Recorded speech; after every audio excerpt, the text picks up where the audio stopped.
May hapon, Negros. Ini ang Digicast Negros 10. Ang nagapanguna nga napulo ka mga balita sa isla sa Negros ang amo ni gadulong sa inyo. Update niyo kami via Facebook, YouTube, kag sa Kika Channel 11. Nagbabatian mo kami sa FM station nga 91.1 FMR Bacolod. Kagyari na ang top 10 nga mga balita sa Negros subong adlaw. Mga taga Bacolod nagalabot pa sa Negros Oriental sa pagpangumpra sa baboy bisan 5 kapilo ang saka sa bili. Pulis patay sa masagay ng motorsiklo sa tricycle sa Banwa sa Murcia. Lalaki nga paralisado, patay sa masunog ang iyang balay. Liwat nga gisuspend ang klase sa Escalante City sa liwat nga pag-ikwentruhan na isang army kag NPA. Kag sa Good Vibes, kabataan nga kinadialysis naging benepisyaryo sa concert sa Ben and Ben sa Bacolod City.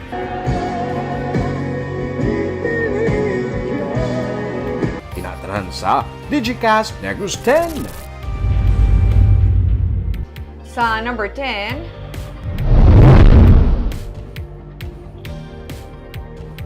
nagsaka sa 24.9 million pesos ang balor sa kahalitan nga natuga sa pananong sa Negros Occidental tugas ang El Niño phenomenon.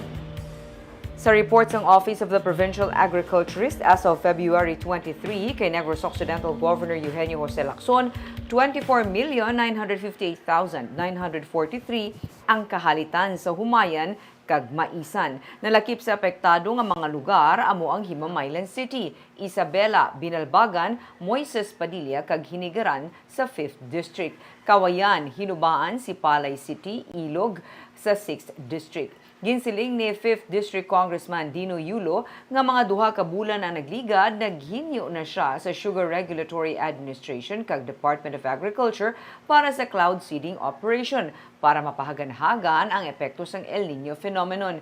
Ugaling tubtub sa karon, wala sang feedback. Mangin mabudlay ang financial assistance bangod suno kay Yulo, wala sang pondo sa iyang talatapan para diri magluwas na lamang kun mismo ang national government magapainsang pondo. May 581 na ka mga mangunguma ang apektado nga may sakop nga 539 hectares sa report sang OPA. Wala pa man sa wala sa feedback, no?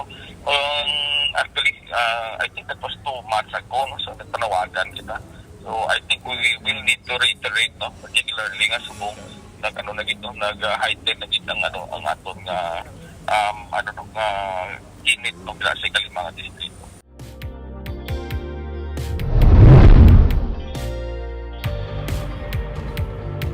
Sa number 9, nahauna nga Bacolod Film Festival pati gayunon sa bulan sang Hulyo.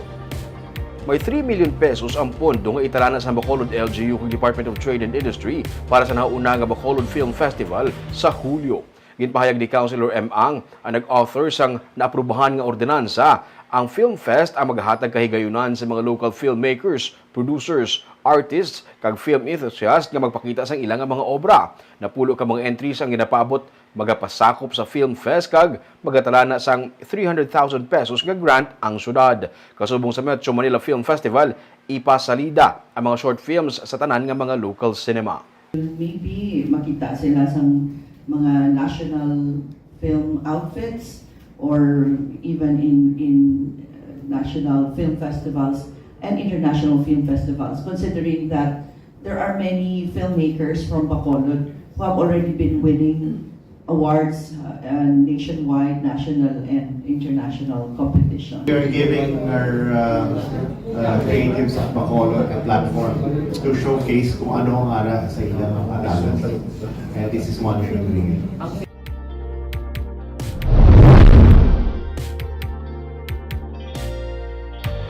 Sa number 8, liwat nga pagbaligya sa mga kiosko sa Bacolod City Public Plaza, hindi pagtugutan ni Mayor Albi.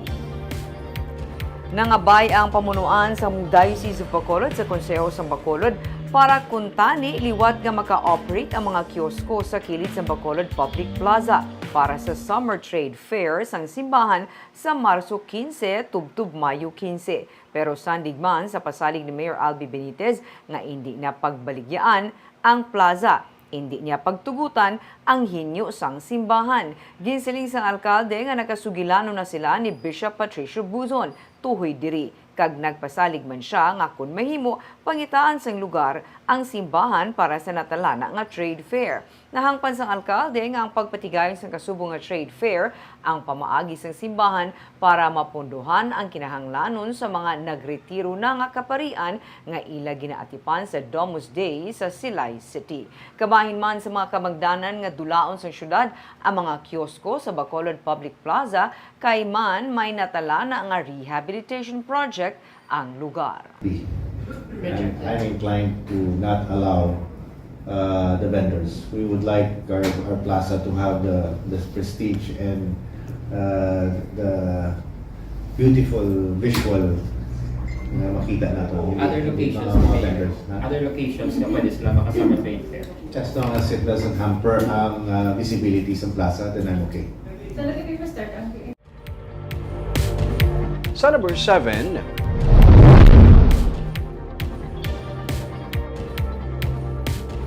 mga motorsiklo nga nagaparking sa dalan sa guwasang isa ka university sa Lizarra Street sa Bacolod City ginpang clam kag ginpang tow. Samtang ginuusisa naman sa bitaw ang traffic enforcer nga nakuhaan sa litrato nga nagaangka sa motorsiklo nga wala sang helmet. May mga no parking signs nga makita sa dalan ni Lizarra sa kilid sa University of Negros Occidental Recoletos. Pero may pila sa gihapon ka mga motorsiklo nga nagapark ang naabtan sang bitaw sa lugar. Ang mga ilainigin pang clamp kag madason nga gintow. Sa video nga kuha sa manunudlo nga si Agnes Lira Hondos, ini magdubo sa napulo ka mga motorsiklo ang gintow nga wala maabtan sa pila ka mga tag-iya. Sa nagliligad lang ang mga binulan, sa may pilaman ka mga salakyan kag motorsiklo ang nga nagaparking sa kilid sang USLS kag Colegio San Agustin, Bacolod. Ang ginpang clamp kag ginpang tow sang bitaw pagi sa Metro Towing Services. Sa piyak kabahin, ginausisa na sa pamunuan sa bitaw ining paglaptas ang litrato sang personnel nga nagaangkas sa motorsiklo nga wala sang helmet. Ginsiling ni Bitaw Head Patrick Lacson na tubod nila ang mga personnel. Natala na sila nga mag-issue sang citation ticket kag iga-reprimand ang amunga empleyado.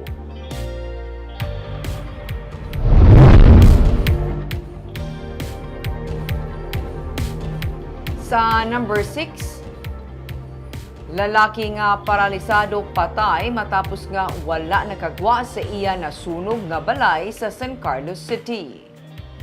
Patay si Ricardo Tignera nga isa ka paralisado matapos masunog ang iya balay sa sitio Bunga-Bunga, Barangay Nataban, San Carlos City sang Lunes. Sa inisyal nga impormasyon gikan sa Bureau of Fire Protection, wala nakagwa sa nagakasunog niya nga balay ang biktima bangod sa iya nga estado. Bulag na ini sa iya nga misis. Ginausisa man sang BFP ang pahayag sang pamilya nga posible ang ginahit-hit nga sigarilyo nga lumboy ang ginhalinan sang kalayo. Padayon pang investigasyon sang bumbero kag nagdangat naman sa 25,000 pesos ang damage sang kalayo.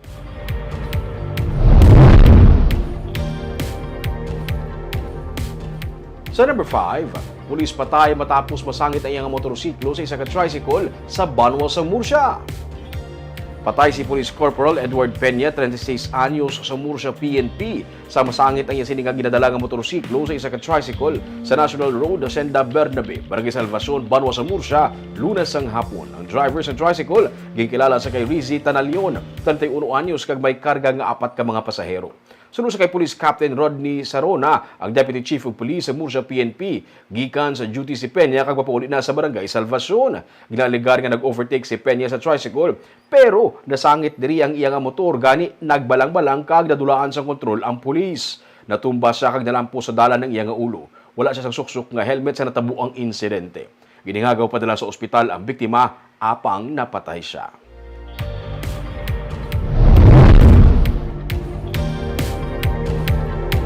Sa number 4, Commission on Human Rights ang nagapatuman sang pagpangusisa angot sa encounter nga natabo sa nagligid nga semana sa syudad sang Escalante kung sa diin 3 ang napatay nga nagalakip sang isa ka babayi.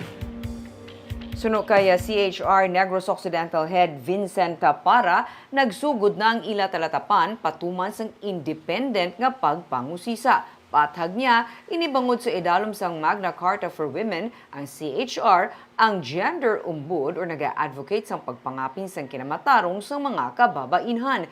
Ginkilala sa militar ang mga nagkalamatay nga sanday Emarine Pastedio. kilala nga Jandy Christopher Ibarle, kilala nga Michael, kag Jose Karamihan, kilala nga Jose. Suno sa militar, kabahin sila sa mga nagkalabilin nga katapo sa nadismantle na nga Northern Negros Front. Ginasiling man nga senior citizen na si Jose Karamihan, kag suno kay para ila inay nga iga kumpirma. Wala pa sang may nakapalapit nga himata sa mga napatay sa opisina sang CHR. Ila man tutukan ng airstrike nga ginpatuman upod na sa mga na-displace nga pumuluyo. Samtang kainis ang aga, ginreport sa 79th Infantry Battalion nga may nakaengkwentro naman nga armado nga ilang nga tropa sa Escalante City nga nagresulta sa pag-cancel sang klase sakop sang Barangay Libertad, Pinapugasan, Binagyuhan, Paitan, Dianay, Magsaysay, Malasibog, kag Tamlang. Independent investigation kay may babae nga patay. Under sa Manyakata for women and kay kami man ang gender ombud sa Dra nga Layis. Ganda kami sa investigation pati sa sina nga killings nga in relation sa babae. And I was told nga si Karamihan ni senior citizen. So, ano man na namon, i-take man to consideration man na namon. So, may investigator na nga lain ang kakapot sina.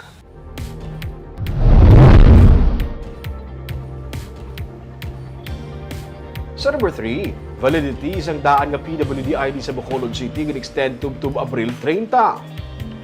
Sa masobra 12,000 ka mga PWD ID nga gin-recall karon sa Bacolod LGU, may 2,000 na nga naislan sa PVC cards nga may QR code. 603 ang na-release na sa Department of Social Services and Development. Ginpahayag ni DSSD OIC Alma Agustilo, ginpa-extend man ni Mayor Albi Benitez ang validity sang daan nga mga PWD IDs tub Abril 30. Inagud ma-validate sang maayo ang mga IDs kag matagaan sang kahigayunan ang mga benepisyaryo. Ang backchip, DepEd, pagi sa SPED kag mga kabaranggayan, ang magabudig sa DSSD Persons with Disability Affairs Office, agud na padasig ang issuance sa mga PVC cards. Ginaparikol ni Mayor Albi ang mga PWD ID agud na paiway ang pagpameke sa mga issued IDs kag mapasiguro nga lehitimo nga benepisyaryo ang matagaan sang pribilehiyo gamit ang mga PWD ID. Consider naman ang ato ng mga PWDs nga hindi nila magpanik kag mag-worry nga ang ilang mga ID hindi na mabaton sa establishment as well as ang ato mga establishment maka nang heads up man sila ka mention diyan na nila nga ang paghimo or ang pag-issue sa bagong ID with QR code is hindi man ang sila kadasig kadali. Amat-amat man but however ginapaningwan gid sang syudad sa city nga ma-speedy namon ang pagpanghatag or ang pag-replace sa mga IDs nila. Sa number 2,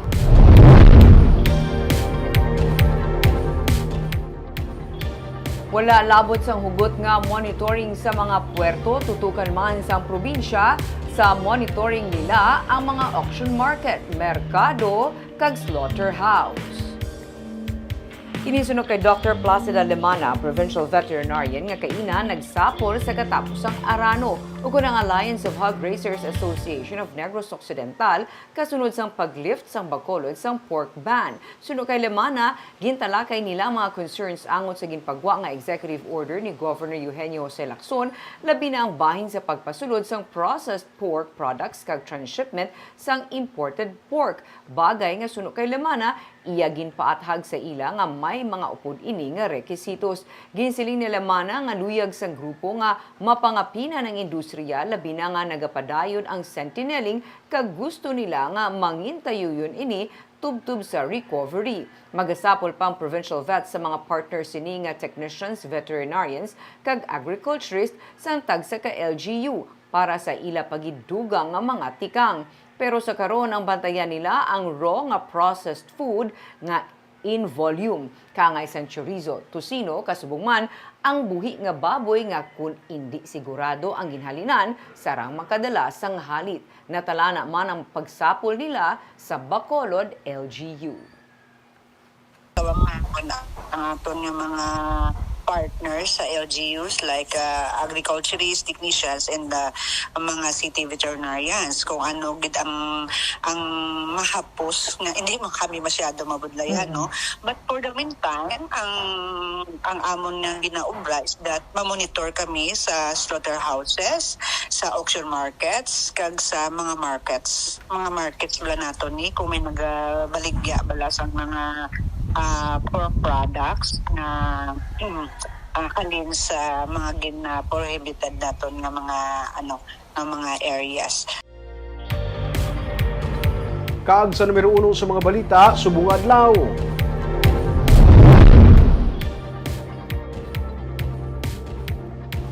Bangod wala sa may magkuhaan sang baboy, nagapakalabot pa ang mga komprador nga taga Bacolod sa Negros Oriental para magkuha sa baboy nga isupply sa mga merkado. Inibisan pa nga nagalabot sa 3.5 kapilo ang presyohanay sa baboy dito.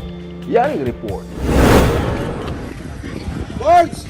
Hubin po kayo.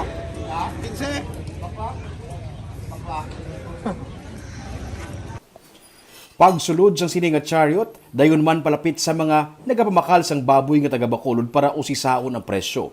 15,000 pesos ang ini nga nayon. Ang kada baktin, 2,700 pesos ang presyohanay. Namahalan ang mga taga Bacolod, wala nilang bakal. Sa sini nga lugar, diri sa may La Libertad, sa Negros Oriental, nagakit-anay ang tanan nga mga manog baboy para sa ilang nga transaksyon. Ini ang auction market sa La Libertad, Negros Oriental. Diri nagatabuanay ang mga naga-buy and sell sang baboy nga mga taga Negros Oriental kag ang mga nagapangumpra sang baboy nga taga Bacolod kag Negros Occidental.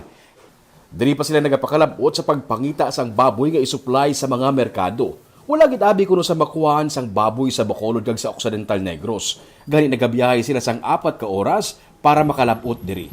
Tas 4 pa lang sang kaagahon, nagahalina sila sa Bacolod. Sabado pa ang market day, pero Biyernes pa lang, ari na sila diri para makauna. Sa mga truck na lang sila nagatulog.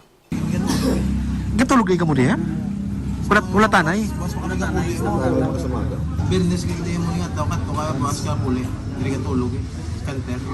Sang wala pa mag-igo ang African swine fever sa Negros, sa Bacolod o kung sa Bagu City lang sila nagapangompra sang baboy. Pero wala na sila sang may makuhaan dito. Ang santuan ay tag 3,000 pesos nga baboy, karon nagadalagan na sa 15,000 pesos. Mga mama na sa muna, 3,000, 4,000 na sa muna. Subong ka, dili na 15. At mga pilo. Tiyan mo na kung mabakal ka na sa merkado, kinilo, Mo naman mahal. 800 na sa. Ang napatay nga 15 ka mga tao gikan sa nahulog nga truck sa Mabinay sa nagligad nga semana, mga manugkompra man baboy. Sa ilaman kung tani magakuha ang ini nga mga taga Bacolod. Ang ilakalantuan nga lugar sa Bayawan, tuman na kalayo para sa mga taga Bacolod. Gani ang mga lokal na ang nagapangompra dito kag ginadulong diri sa La Libertad. O sila yung nga taga dire, dito sila nakumpra sa layo. Kaya para sa ila, dire sila, lapit na sa ila mo. Hindi na mo tinabuan na itanan. Kaya kami Bacolod, layo ng ganyan para sa amin. Gastuhan nila sang krudo, oras kag risguhan ang biyahe para lang may madala nga supply sang baboy sa merkado sa Bacolod. Makapoy kuno pero iniabi ang ilang nga palangabuhian. Apoy kami, tulo pa. Hindi mo napakpang ito. Kasi Kasi mo mata, tukuran mo lang palito, pero nga. Tukuran mo palito, sir, para hindi ka mapiyungan sa dalan. Gani kahapon, ginanunsyo ni Mayor Abby Benitez nga ginlift na ang ban sa pagsulod sang baboy sa Bacolod para makasulod ang supply sang baboy gikan sa iban nga mga probinsya para magbarato ang presyo sa merkado. Kaysa subong, nagalabot na sa 410 pesos ang kilo sini sa merkado. Si Governor Eugenio Jose Lacson naman, nagban sa gihapon sa mga baboy gikan sa mga lugar nga nakaagi kaso sang ASF pareho sa Negros Oriental kag Bacolod City. Luyag sa probinsya nga mabalik bilang isa sa mga pinakadako nga producers ng backyard hog ang Negros Occidental. Gani kinahanglan nga maghalong kay manugsugod pa ng liwat sagod ang mga hog raisers.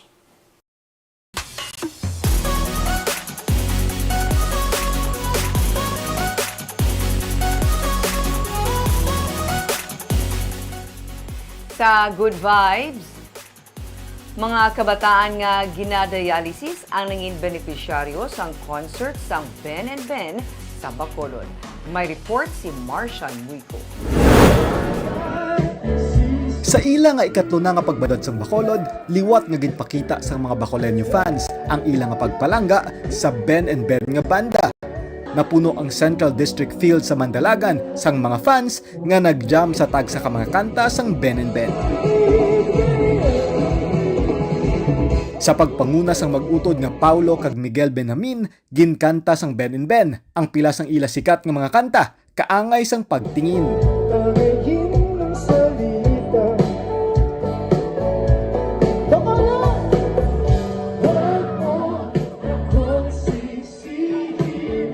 Ginkanta Manila ang theme song sang blockbuster movie nga Rewind nga amo ang sa susunod na habang buhay.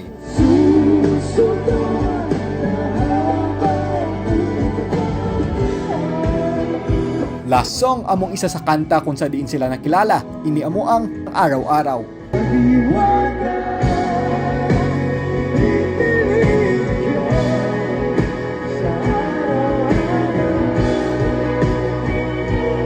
Si Jasmine Egan kag ang iya nga grupo nga Jazz Amazing Journey amo ang nag-organize sa pagdala sang Ben and Ben sa Bacolod. Suno kay Egan, inita na nang nagsugod bangod sang iya handom nga mabuligan ang 13 ka mga kabataan sa Negros nga ginadialysis.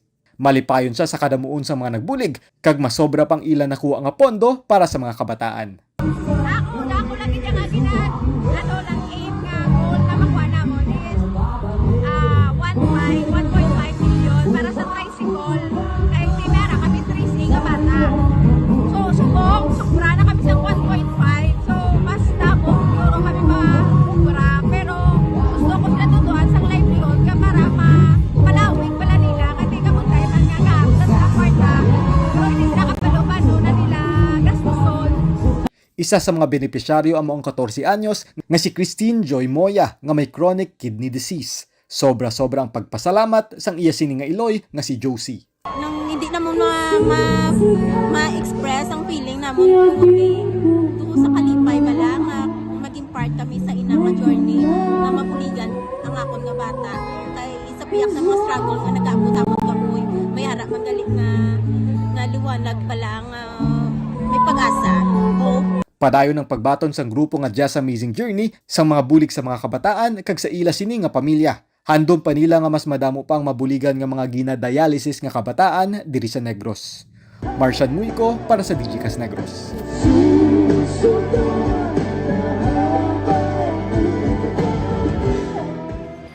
Barb, nag-enjoy ka na sa concert, nakahataga pa sa bulig sa mga kabataan. Kabay pa mi nga indeed na buligan gid ang ining mga kabataan tungod sa siling Concert. Kaagapay itong mga balita sa Negros sa bunga adlaw. kay man sa panahon karon importante nga may ihibalo ka sa nagakatabo sa imo nga palibot. Kung dapat balanse kag eksakto mga impormasyon. Parahan kami nga magapangalagad sa Negrosano. Ako si Barbara Mijares. Tugtog sa buwas ako naman si Romeo Subaldo, mayong hapon.